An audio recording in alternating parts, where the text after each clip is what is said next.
Què passa, gent del món? Benvinguts al món de Juan i Patri! Què passa, gent del món? Com sempre, avui vos duem un vídeo molt especial. Ja hem parlat sobre la repoblació i com canvia la societat del Regne de València quan el reconquista Jaume I. Inclús els seus símbols, patrons, banderes... Si voleu veure algun d'aquests vídeos, els tenim per ací en una llista. Però avui anem a parlar-vos sobre el repartiment, que no és el mateix que repoblació. Repoblació és a on se fica a viure la gent nova que vingué. I repartiment és a qui se li entregaren les terres a on se ficaren a viure. També parlarem de com afecta el repartiment a l'arquitectura, a la riquesa, a la vida social dels valencians. Tot el que anem a dir en este vídeo està tret de tres fonts principals. El repartiment de la ciutat de València, per Ampar Cabanes, de Ediciones Anúbar. En torno al 750 aniversario, antecedentes y consecuencias de la conquista de València. També d'Ampar Cabanes, editat pel Consell Valencià de Cultura en 1989. I perspectives per una nova visió de la reconquista del Regne de València, per Ramon Ferrer Navarro, expresident de l'ABL i publicat per l'Horrat Penat. Però per a m'emprendre, primer tenim que saber d'on ve este coneixement i d'on ve este repartiment. Pues del llibre del repartiment, que en realitat no és un sol llibre, sinó molts, perquè són els registres notarials de les terres conquistades que entregava el rei i a qui se les entregava, i no se finalitzaren només acabar la conquista, sinó que continuarien fent-se durant molts més anys. Per què? Perquè obtindre terres conduïa a una sèrie d'obligacions com assentar-se en elles, cultivar-les, defendre-les. Molta gent no estava disposta a invertir en elles, per lo que renunciaven a la seva donació. I clar, se tenia que tornar a repartir. Per això hi ha tants llibres en tan poc de temps, i estos no quadren les cartes del poblament, que són els que certifiquen en l'última instància qui se queda a viure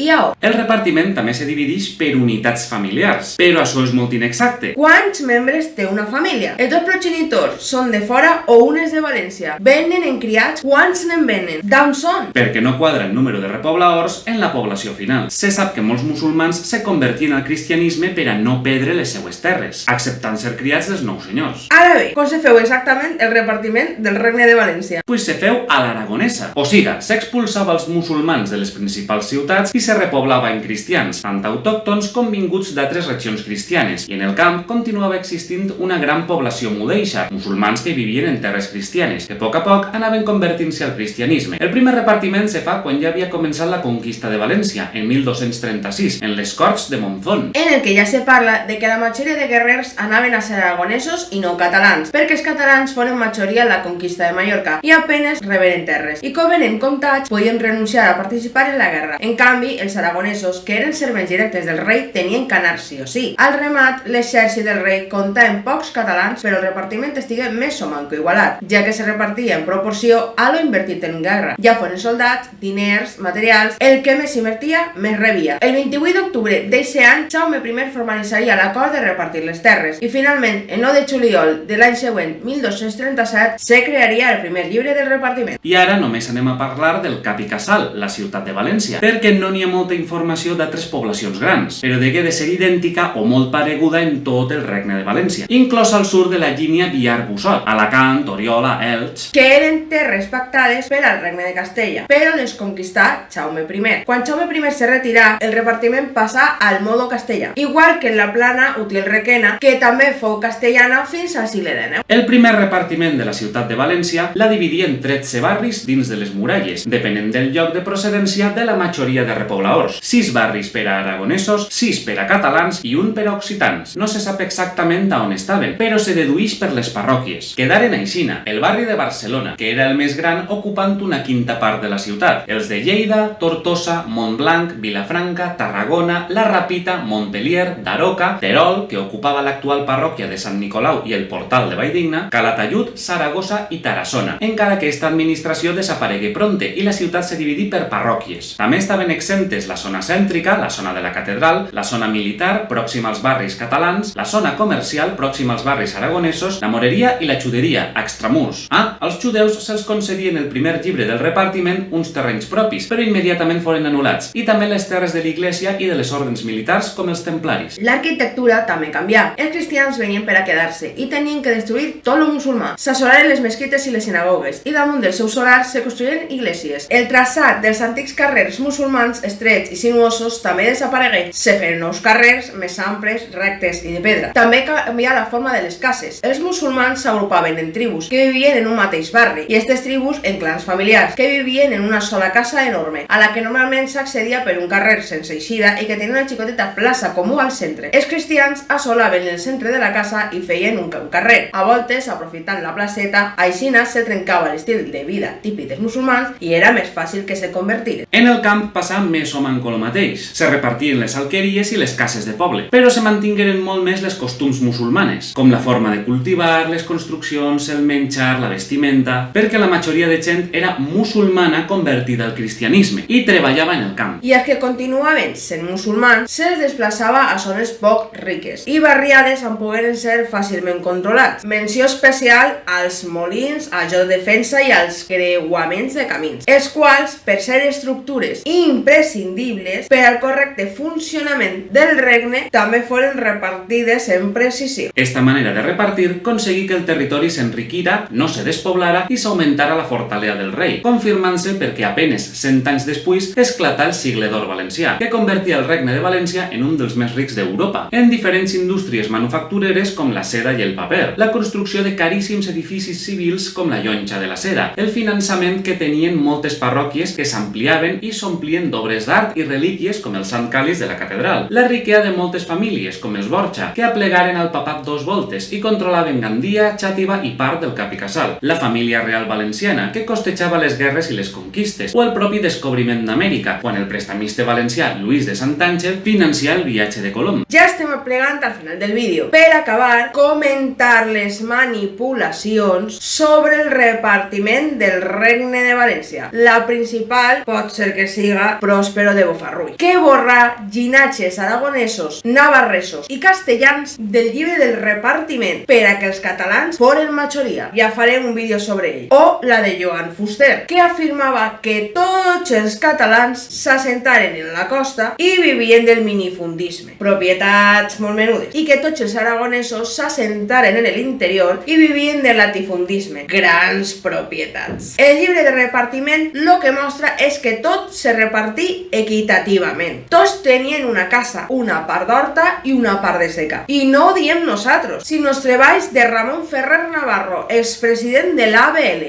I fins ací el vídeo d'avui. Què vos ha paregut? Vos ha agradat? Doneu-li un bon m'agrada, subscriviu-vos i deixeu-ho tot en els comentaris. També recordar-vos que estem en col·laboració amb el Patronat de la Real Acadèmia de Cultura Valenciana i que teniu en la seva web, en la descripció del vídeo, on també trobareu vídeos nostres. Agraïm als membres del canal que poden fer possibles estos vídeos, que duen molta faena. Nos vemos en pròxims vídeos sobre història valenciana, però sobretot...